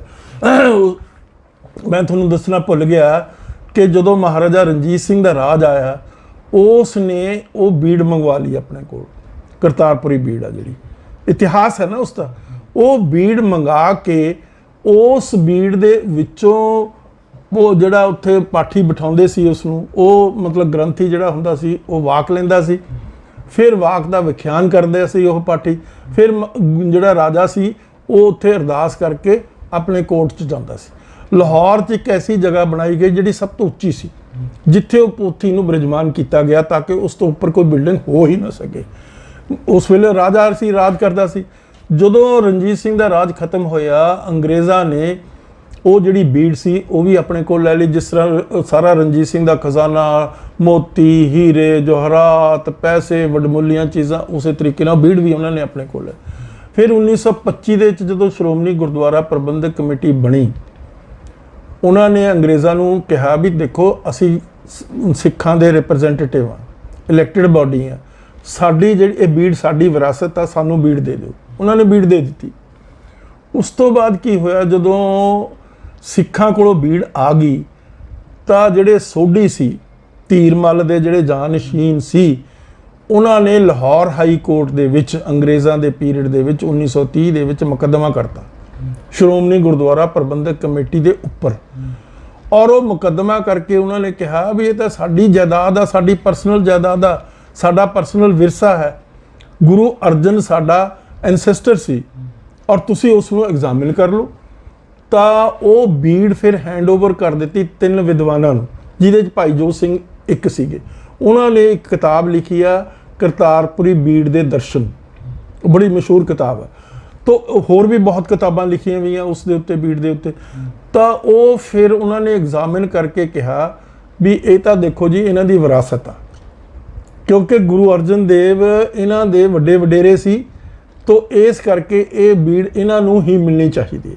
हुण वो बीड़ हुण भी जिहड़ी हैगी उत्थे उन्हां दे कोल आ, करतारपुर दे सोढियां दे कोल जिहड़े धीरमल दे जानशीन हैगे आ, समझे कि नहीं। जिहड़ा साडा श्री गुरु ग्रंथ साहब उसकी कॉपी है, वो एक ऑथेंटिक, और फिर उसनूं गवर्नमेंट ऑफ इंडिया ने 1950s दे विच उसनूं ऑथेंटिकेट करा के उहदी लैमीनेशन कराई, ताकि इस दी बीड़ दे जिहड़े पत्तरे सैकड़े सालां दे आ वो पत्तरे खराब ना हो जाण। तो बीड़ दा एक इतिहास हुंदा, बीड़ दी एक ऑथेंटिसिटी हुंदी है, फिर बीड़ दी एक इंटैग्रिटी हुंदी है। इंटैग्रिटी की हुंदी है, एक पॉइंट ऑफ व्यू तो चलदी है। एक देखो श्री गुरु ग्रंथ साहब एक पॉइंट ऑफ व्यू है कि रब एक है, तो उस पॉइंट ऑफ व्यू दे आले दुआले ही जिवें मुख वाक आ जिहड़ा गुरु आपां जपजी साहब दे विच पढ़दे आ, एकमकार तो शुरू हुंदी गल तां एकमकार ते खड़ी है। तो उस दे विच मतलब किते जाके वो पॉइंट ऑफ व्यू टुटेगा नहीं। उसकी एक मतलब एक डिसिपलिन आ, उसकी एक इंटैग्रिटी आ, उसकी एक ऑथेंटिसिटी है, उसकी ऑथरशिप आ, उसकी डेटिंग आ, उसका एक इतिहास है जिहड़ा मैं तुहानूं दस्सिया। होर भी बहुत सारिया किताबां करतारपुरी बीड़ ते लिखियां गईयां, हुण भी बड़े मसले उठे, उहदे भी जवाब और किताबां दे विच दित्ते हुए। तो मेरा कहण तो मतलब है जिहड़ा बचित्र नाटक जिन्हों हुण ओह दसम ग्रंथ कहिंदे आ, मैनूं दसो ओहदी किहड़ी एक बीड़ आ, फिर ही आपां ओहदे अंदर जावांगे ना। पहलां इह तां एस्टैबलिश करो कि ओह किहड़ी बीड़ दी गल करिए, आपां पटने वाली बीड़ दी गल करिए, या अमरिंदर सिंह की लाइब्रेरी जिहड़ी पई आ उहदी गल करिए, या जींद जिहड़ी पई आ उहदी गल करिए, या निंगा वाली अपने नेज़े चक लैंदे आ भी आ साडी बीड़ असली आ, दूजे कहंदे नहीं ये नकली आ, दूजी असली आ। पहला बीड़ दा तां फैसला कर लो, पहला तां दस दिओ ਬੰਤਾ ਸਿੰਘ जी ਜਿਹੜੇ ਤੁਸੀਂ ਉੱਥੇ ਵਿਖਿਆਨ ਕਰ ਰਹੇ ਹੋ। ਹੁਣ ਮੈਂ ਇੱਥੇ ਇੱਕ ਹੋਰ ਬੜੀ ਇੰਪੋਰਟੈਂਟ ਹਿਸਟੋਰੀਓਗ੍ਰਾਫੀ ਦੀ ਗੱਲ ਕਰਦਾ। ਕਿਸੇ ਦੁਨੀਆ ਦੇ ਇਤਿਹਾਸ ਨੂੰ ਸਮਝਣ ਦੇ ਲਈ ਜਾਂ ਲਿਖਣ ਦੇ ਲਈ ਜਾਂ ਸਮਝਾਉਣ ਦੇ ਲਈ ਦੋ ਸੋਰਸ ਮੰਨੇ ਜਾਂਦੇ ਆ। ਇੱਕ ਹੁੰਦਾ ਪ੍ਰਾਇਮਰੀ ਸੋਰਸ, ਇੱਕ ਹੁੰਦਾ ਸੈਕੰਡਰੀ ਸੋਰਸ। ਜਿਹੜਾ ਪ੍ਰਾਇਮਰੀ ਸੋਰਸ ਹੁੰਦਾ ਉਹ ਆਥੈਂਟਿਕ ਹੁੰਦਾ। ਜਿਸ ਤਰ੍ਹਾਂ ਕਰਤਾਰਪੁਰੀ ਬੀੜ ਇੱਕ ਪ੍ਰਾਇਮਰੀ ਸੋਰਸ ਆ ਸ਼੍ਰੀ ਗੁਰੂ ਗ੍ਰੰਥ ਸਾਹਿਬ ਦਾ, ਜਿਸ ਨੂੰ ਗੁਰਗੱਦੀ ਦਿੱਤੀ ਗਈ 10ਵੇਂ ਪਾਤਸ਼ਾਹ ਨੇ, ਔਰ ਪਰਮੇਸ਼ਰ ਦਾ ਸਥਾਨ ਦਿੱਤਾ 5ਵੇਂ ਪਾਤਸ਼ਾਹ ਨੇ, ਔਰ ਗੁਰੂ ਸ਼ਬਦ ਦੀ ਜਿਹੜੀ ਗੱਲ ਕੀਤੀ ਆ ਉਹ ਗੁਰੂ ਨਾਨਕ ਦੇਵ ਮਹਾਰਾਜ ਨੇ ਰਿਪੀਟਡਲੀ ਕੀਤੀ ਹੈ। ਤੋ ਉਸ ਦਾ ਇੱਕ ਉਸ ਦੀ ਇੱਕ ਆਪਣੀ ਇੰਟੈਗਰਿਟੀ, ਇੱਕ ਆਪਣਾ ਥਾਟ, ਇੱਕ ਆਪਣਾ ਆਥਰਸ਼ਿਪ, ਇੱਕ ਆਪਣੀ ਡੇਟਿੰਗ, ਇੱਕ ਉਹਦੀ ਅਥੈਂਟਿਸਿਟੀ ਹੈ। ਤਾਂ ਦੂਸਰੇ ਪਾਸੇ ਜਿਹੜਾ ਤਾਂ ਹੀ ਆਪਾਂ ਦਸਮ ਗ੍ਰੰਥ ਜਾਂ ਜਿਹੜੀ ਆਹ ਬਚਿੱਤਰ ਨਾਟਕ ਆ ਇਹਨੂੰ ਫੜਾਂਗੇ, ਜੇ ਤੁਸੀਂ ਦੱਸੋਗੇ ਭਾਈ ਦੱਸੋ ਕਿਹੜੀ ਆ, ਉਹ ਦੱਸ ਨਹੀਂ ਸਕਦੇ। ਜੇ ਉਹ ਦੱਸਣਗੇ ਵੀ ਇਹ ਪਟਨੇ ਵਾਲੀ ਬੀੜ ਸਹੀ ਆ ਤਾਂ ਉਹ ਨਿਹੰਗਾ ਜਿਹੜੇ ਉਹ ਨੇਜ਼ੇ ਚੱਕ ਕੇ ਆ ਜਾਣਗੇ, ਤੁਹਾਡੀ ਗਰਦਨ ਵੱਢਣ ਤੱਕ ਜਾਣਗੇ। ਜੇ ਤੁਸੀਂ ਉਹਨਾਂ ਦੀ ਕਰੋਗੇ ਤਾਂ ਦੂਜੇ ਵਾਲੇ ਡੰਡੇ ਚੱਕ ਲੈਣਗੇ। ਤੋਂ ਪਹਿਲਾਂ ਬੰਤਾ ਸਿੰਘ ਨੂੰ ਪੁੱਛ ਲਓ ਕਿ ਕਿਹੜੀ ਬੀੜ ਨੂੰ ਆਧਾਰ ਬਣਾ ਕੇ ਤੂੰ ਇਹ ਵਿਖਿਆਨ ਕਰ ਰਿਹਾ, ਪ੍ਰਚਾਰ ਕਰ ਰਿਹਾ, ਕਿਸ ਤਰੀਕੇ ਨਾਲ ਲੋਕਾਂ ਨੂੰ ਗੁੰਮਰਾਹ ਕਰ ਰਿਹਾ। ਤਾਂ ਪ੍ਰਾਇਮਰੀ ਸੋਰਸ ਸਾਡਾ ਹੈਗਾ ਕਰਤਾਰਪੁਰੀ ਬੀੜ, ਔਰ ਉਸ ਸੋਰਸ ਤੇ ਆਧਾਰਿਤ ਹੈਗਾ ਸ਼੍ਰੀ ਗੁਰੂ ਗ੍ਰੰਥ ਸਾਹਿਬ। ਤੋਂ ਜਿਹੜੇ ਸੈਕੰਡਰੀ ਸੋਰਸਿਸ ਬਹੁਤ ਸਾਰੇ ਹੈਗੇ ਆ, ਉਹ ਹਰ ਧਰਮ ਦੇ ਵਿੱਚ ਹੁੰਦੇ ਆ, ਹਰ ਇਤਿਹਾਸ ਦੇ ਵਿੱਚ ਹੁੰਦੇ ਆ। ਹੁਣ ਤੁਸੀਂ ਕਹਿ ਦਿਓ ਸੂਰਜ ਪ੍ਰਕਾਸ਼ ਆ ਸੰਤੋਖ ਸਿੰਘ ਦਾ, ਸੂਰਜ ਪ੍ਰਕਾਸ਼ ਕੋਈ ਸਕ੍ਰਿਪਚਰ ਨਹੀਂ ਹੈਗੀ, ਕੋਈ ਗ੍ਰੰਥ ਨਹੀਂ ਹੈਗਾ। ਉਹ ਗ੍ਰੰਥ ਜ਼ਰੂਰ ਹੈ, ਪਰ ਉਹਦੇ 'ਚ ਜਿਹੜੀ ਚੀਜ਼ ਤੁਹਾਨੂੰ ਸ਼੍ਰੀ ਗੁਰੂ ਗ੍ਰੰਥ ਸਾਹਿਬ ਦੀ ਆਧਾਰਸ਼ਿਲਾ ਦੇ ਮੁਤਾਬਕ ਠੀਕ ਲੱਗਦੀ ਹੈ ਉਹ ਰੱਖ ਲਓ, ਬਾਕੀ ਛੱਡ ਦਿਓ, ਬਾਕੀ ਸਿੱਟ ਦਿਓ। ਇਸੇ ਤਰੀਕੇ ਦੇ ਨਾਲ ਪੰਥ ਪ੍ਰਕਾਸ਼ ਆ, ਤੋ ਇਸੇ ਤਰੀਕੇ ਨਾਲ ਗਿਆਨੀ ਗਿਆਨ ਸਿੰਘ ਦੀਆਂ ਰਾਈਟਿੰਗਾਂ, ਭਾਈ ਗਾਨ ਸਿੰਘ ਦੀਆਂ ਰਾਈਟਿੰਗਾਂ, ਭਾਈ ਵੀਰ ਸਿੰਘ ਦੀਆਂ, ਕਿੰਨੇ ਆਥਰ ਹੋਇਆ ਹੁਣ ਤੱਕ ਚੱਲ ਰਹੇ ਉਹ ਸਾਰੇ ਸੈਕੰਡਰੀ ਸੋਰਸਿਸ ਹੈਗੇ ਆ, ਉਹਨਾਂ ਦੀ ਪੋਜੀਸ਼ਨ ਸੈਕੰਡਰੀ ਆ। ਸਾਡਾ ਜਿਹੜਾ ਸ਼੍ਰੀ ਗੁਰੂ ਗ੍ਰੰਥ ਸਾਹਿਬ ਆ ਉਹਦੇ 'ਚ ਮਹਾਰਾਜ ਨੇ ਆਪ ਹੀ ਲਿਖ ਦਿੱਤਾ। ਕੀ ਲਿਖਤਾ? ਏਕਾ ਬਾਣੀ, ਏਕਾ ਗੁਰੂ, ਏਕੋ ਸ਼ਬਦ ਵਿਚਾਰ। ਗੱਲ ਹੀ ਖਤਮ ਕਰਤੀ। ਇੱਕੋ ਬਾਣੀ ਆ, ਇੱਕੋ ਗੁਰੂ ਆ, ਇੱਕ ਹੀ ਸ਼ਬਦ ਵਿਚਾਰ ਆ, ਦੂਜਾ ਹੋ ਹੀ ਨਹੀਂ ਸਕਦਾ। ਤੋ ਇਸ ਕਰਕੇ ਇਸ ਦੇ ਮੁਕਾਬਲੇ ਦੇ ਵਿੱਚ ਅੰਗਰੇਜ਼ਾਂ ਨੇ ਇੱਕ ਸ਼ਰੀਕ ਖੜਾ ਕਰ ਦਿੱਤਾ, ਔਰ ਉਹ ਜਾਣ ਲੱਗੇ 1947 'ਚ ਜਿਹੜੇ ਆਪਣੇ ਜਾਨਸ਼ੀਨ ਸੀ, ਜਿਨ੍ਹਾਂ ਨੂੰ ਹਿੰਦੁਸਤਾਨ ਦਾ ਰਾਜ ਭਾਗ ਦੇ ਕੇ ਗਏ, ਉਹਨਾਂ ਨੂੰ ਸਮਝਾ ਗਏ ਵੀ ਸਿੱਖਾਂ ਨੂੰ ਖਤਮ ਕਰਨਾ ਤੁਹਾਡੀ ਪੋਲੀਟੀਕਲ ਕੰਪਲਸ਼ਨ ਹੈ। ਸਿੱਖਾਂ ਦੀ ਆਇਡੈਂਟੀਟੀ, ਔਰ ਸਿੱਖਾਂ ਦੀ ਜਿਹੜੀ ਆਇਡੈਂਟੀਟੀ ਹੈ ਆਧਾਰਿਤ ਹੈ ਸ਼੍ਰੀ ਗੁਰੂ ਗ੍ਰੰਥ ਸਾਹਿਬ ਦੇ ਉੱਪਰ। ਸ਼੍ਰੀ ਗੁਰੂ ਗ੍ਰੰਥ ਸਾਹਿਬ ਨੂੰ ਨਾਲੋਂ ਸਿੱਖਾਂ ਦਾ ਵਿਸ਼ਵਾਸ ਤੋੜਨਾ ਤੁਹਾਡੀ ਪੋਲੀਟੀਕਲ, ਸਮਾਜਿਕ ਤੇ ਸਾਰੀ ਰਿਲੀਜੀਅਸ ਕੰਪਲਸ਼ਨ ਹੈ। ਅੱਜ RSS ਵਾਲੇ ਇਹ ਕਹਿ ਰਹੇ ਆ, ਬਾਰ-ਬਾਰ ਸੁਦਰਸ਼ਨ ਨੇ ਅੰਮ੍ਰਿਤਸਰ ਦੇ ਵਿੱਚ ਸਟੇਟਮੈਂਟ ਦਿੱਤੀ ਸੀ ਵੀ ਅਸੀਂ ਜਿਹੜਾ ਦਸਮ ਗ੍ਰੰਥ ਆ ਉਹ ਕਿਸੇ ਵੀ ਕੀਮਤ ਦੇ ਉੱਤੇ ਸਿੱਖਾਂ ਦੇ ਉੱਤੇ ਲਾਈ ਰੱਖਣਾ, ਸਿੱਖਾਂ ਨੂੰ ਇਹ ਨਹੀਂ ਇਜਾਜ਼ਤ ਦੇਣੀ ਵੀ ਉਹ ਦਸਮ ਗ੍ਰੰਥ ਨੂੰ ਨਕਾਰ ਦੇਣ। ਅੱਗੇ ਉਸ ਤੋਂ ਪਹਿਲਾਂ ਬੜਾ ਹੁਕਮਨਾਮਾ ਸ਼੍ਰੀ ਅਕਾਲ ਤਖਤ ਸਾਹਿਬ ਤੋਂ ਵੀ ਇੱਕੋ ਇੱਕ ਸਰੋਤ ਹੈ, ਇੱਕੋ ਇੱਕ ਜੀਵਨਸ਼ਾਲੀ ਹੈ, ਉਹ ਸ਼੍ਰੀ ਗੁਰੂ ਗ੍ਰੰਥ ਸਾਹਿਬ ਹੈ, ਸਿੱਖਾਂ ਦਾ ਹੋਰ ਕੋਈ ਗ੍ਰੰਥ ਨਹੀਂ। ਪਰ ਬਾਵਜੂਦ ਇਸ ਗੱਲ ਦੇ ਹੁਣ ਦੇਖੋ ਉੱਥੇ ਸਰਸਾ ਕੀ ਕਰਾ ਰਿਹਾ। ਤੋ ਇਹ ਸਾਰੀਆਂ ਚੀਜ਼ਾਂ ਜਿਹੜੀਆਂ ਸਰਸੇ ਦੇ ਪ੍ਰਵਿਊ 'ਚ ਨਹੀਂ, ਉਹ ਇੱਕ ਸਿਆਸੀ ਆਦਮੀ ਹੈ। ਇਸੇ ਤਰੀਕੇ ਨਾਲ ਜਿਹੜਾ ਬੰਤਾ ਸਿੰਘ ਉਹ ਪ੍ਰਚਾਰਕ ਹੈ। ਇਹ ਬਹੁਤ ਵੱਡਾ ਮਸਲਾ ਹੈ, ਔਰ ਇਹ ਮਸਲਾ ਐਕੈਡੈਮਿਕ ਲੈਵਲ ਦੇ ਉੱਤੇ ਆਲਰੇਡੀ ਸੈਟਲ ਹੋ ਚੁੱਕਿਆ। ਇਹ ਚੀਜ਼ ਦੇ ਉੱਤੇ ਫੈਸਲਾ ਹੋ ਚੁੱਕਿਆ ਕਿ ਦਸਮ ਗ੍ਰੰਥ ਕੋਈ ਚੀਜ਼ ਆਥੈਂਟਿਕ ਨਹੀਂ ਹੈਗਾ, ਉਹਦੀ ਕੋਈ ਇੰਟੈਗਰਿਟੀ ਨਹੀਂ ਹੈ, ਉਹਦੀ ਸਾਰੀ ਕੰਟਰਡਿਕਸ਼ਨ ਹੈ ਸ਼੍ਰੀ ਗੁਰੂ ਗ੍ਰੰਥ ਸਾਹਿਬ ਦੇ ਨਾਲ। ਤੋਂ ਇਸ ਕਰਕੇ ਇਸ ਨੂੰ ਮਤ ਸਿੱਖਾਂ ਦੇ ਉੱਤੇ ਮੜੋ। ਔਰ ਵਿਚਾਰੇ ਜਿਹੜੇ ਬਾਹਰ ਗੁਰਦੁਆਰਾ ਸਾਹਿਬ ਤੋਂ, ਬੰਗਲਾ ਸਾਹਿਬ ਤੋਂ ਵਿਚਾਰੇ ਪ੍ਰੋਟੈਸਟ ਕਰ ਰਹੇ ਆ, ਉਹਨਾਂ ਤੇ ਦੂਸ਼ਣ ਲਾਏ ਜਾ ਰਹੇ ਆ ਵੀ ਉਹ ਏਜੰਸੀਆਂ ਦੇ ਬੰਦੇ ਤਾਂ ਤੁਸੀਂ ਹੋ, ਜਿਹੜੇ ਇੱਕ ਜਿਹੜਾ ਬੇਬੁਨਿਆਦ ਗ੍ਰੰਥ ਹੈ ਉਸ ਨੂੰ ਲੈ ਕੇ ਇੱਕ ਬੁਨਿਆਦ ਵਾਲੇ ਗ੍ਰੰਥ ਨੂੰ ਇੱਕ ਪਾਸੇ ਰੱਖ ਕੇ ਤੁਸੀਂ ਉਸ ਬੇਬੁਨਿਆਦ ਜਿਹੜਾ ਗ੍ਰੰਥ ਹੈ ਉਸ ਦਾ ਤੁਸੀਂ ਪ੍ਰਚਾਰ ਕਰ ਰਹੇ ਹੋ, ਉਸ ਦਾ ਤੁਸੀਂ ਵਿਖਿਆਨ ਕਰ ਰਹੇ ਹੋ, ਉਸ ਦਾ ਤੁਸੀਂ ਸਾਰਾ ਕੁਝ ਪ੍ਰਚਾਰ ਕਰ ਰਹੇ ਹੋ ਇੱਥੇ। ਤੋ ਏਜੰਸੀ ਕੌਣ? ਏਜੰਸੀ ਤਾਂ ਤੁਸੀਂ ਹੋ। ਜਿਹੜੇ ਦਸਮ ਗ੍ਰੰਥ ਨੂੰ ਮੰਨਣ ਵਾਲੇ ਆ ਉਹ ਸਿੱਖਾਂ ਦੇ ਵਿਰੋਧੀ ਤਾਕਤਾਂ ਦੇ ਏਜੰਟ ਆ, ਚਾਹੇ ਉਹ ਦਮਦਮੀ ਟਕਸਾਲ ਆ, ਚਾਹੇ ਅਖੰਡ ਕੀਰਤਨੀ ਆ, ਚਾਹੇ ਆ ਸੰਤ ਸਮਾਜ ਆ, ਚਾਹੇ ਆ ਬੰਤਾ ਸਿੰਘ ਆ, ਜਾਂ ਕੋਈ ਹੋਰ ਇਸ ਕਿਸਮ ਦੇ ਜਿਹੜੇ ਬੰਦੇ ਆ ਜਿਨ੍ਹਾਂ ਨੂੰ ਨਾ ਕਿਸੇ ਗੱਲ ਦੀ ਸਮਝ ਆ, ਨਾ ਕਿਸੇ ਗੱਲ ਦੀ ਸੂਝ ਆ। ਨਾ ਦੱਸੋ ਬੰਤਾ ਸਿੰਘ ਕਿਹੜੀ ਯੂਨੀਵਰਸਿਟੀ 'ਚ ਪੜ੍ਹਿਆ ਭਾਈ? ਇਹ ਤਾਂ ਦੱਸੇ। ਉਹ ਹਿਸਟੋਰੀਓਗ੍ਰਾਫੀ ਸਮਝਦਾ, ਇਹ ਤਾਂ ਦੱਸੇ। ਉਹ ਸਾਰੀ ਉਸ ਦੇ ਪੈਰਾਮੀਟਰਸ ਨੂੰ ਅੰਡਰਸਟੈਂਡ ਕਰਦਾ, ਉਹ ਤਾਂ ਦੱਸੇ। तो इस करके एवें खाम खा खिच धू के इस किस्म दियां मतलब सैक्सुअल किस्म दियां एबरेशनस ਜਿਹੜੀਆਂ ਹੈਗੀਆਂ ਉਸ ਦੇ ਵਿੱਚ ਦਿੱਤੀਆਂ ਵੀਆਂ ਜਾਂ ਤਾਂ ਖੁੱਲ੍ਹ ਕੇ ਦੱਸੇ ਆਪਣੇ ਘਰ ਦੇ ਵਿੱਚ ਕਰੇ ਜਿਹੜਾ ਚਰਿੱਤਰ ਪਖਾਨ ਦਾ ਜਿਹੜਾ ਸਾਰਾ ਆਪਣੇ ਬੱਚਿਆਂ ਸਾਹਮਣੇ ਆਪਣੀ ਭੈਣਾਂ ਸਮਝੇ ਆਪਣੇ ਉਹਨਾਂ ਬਜ਼ੁਰਗਾਂ ਸਾਹਮਣੇ ਇਹ ਗੱਲ ਕਰੇ ਇਹ ਕੁਝ ਵੀ ਨਹੀਂ ਹੈ ਇਸ ਦੀ ਕੋਈ ਰੈਲੇਵੈਂਸ ਨਹੀਂ ਇਸ ਦੀ ਕੋਈ ਇੰਪੋਰਟੈਂਸ ਨਹੀਂ ਸਾਡੇ ਕੋਲ ਆਥੈਂਟਿਕ ਇੰਟੈਗਰੇਟਿਡ ਪੂਰੀ ਤਰੀਕੇ ਦੇ ਨਾਲ ਸਾਬਤ ਸਰੂਪ ਸ਼੍ਰੀ ਗੁਰੂ ਗ੍ਰੰਥ ਸਾਹਿਬ ਮੌਜੂਦ ਹੈ ਜਿਸ ਦੇ ਵਿੱਚ ਗੁਰੂ ਨੇ ਪਰਮੇਸ਼ਰ ਦਾ ਉਸ ਨੂੰ ਰੁਤਬਾ ਦਿੱਤਾ ਹੋਇਆ ਔਰ ਉਸੇ ਚੀਜ਼ ਨੂੰ ਅਸੀਂ ਪ੍ਰਮਾਣਿਕ ਮੰਨਦੇ ਹਾਂ ਹੋਰ ਕਿਸੇ ਗ੍ਰੰਥ ਨੂੰ ਅਸੀਂ ਸੈਕੰਡਰੀ ਸੋਰਸ ਮੰਨ ਸਕਦੇ ਉਹਦੇ ਜਿਹੜੀ ਚੀਜ਼ ਕੋਈ ਹੈ ਕੰਮ ਦੀ ਕੱਢ ਲਓ ਬਾਕੀ ਉਸ ਨੂੰ ਸਿੱਟ ਦਿਓ ਚਾਹੇ ਸੂਰਜ ਪ੍ਰਕਾਸ਼ ਆ ਚਾਹੇ ਪੰਥ ਪ੍ਰਕਾਸ਼ ਆ ਚਾਹੇ ਗਿਆਨੀ ਗਿਆਨ ਸਿੰਘ ਆ ਚਾਹੇ ਭਾਈ ਕਾਹਨ ਸਿੰਘ ਦਾ ਚਾਹੇ ਕਿਸੇ ਵੀ ਹੋਰ ਬੰਦੇ ਦਾ ਉਹ ਪੋਜੀਸ਼ਨ ਨਹੀਂ ਹੋ ਸਕਦੀ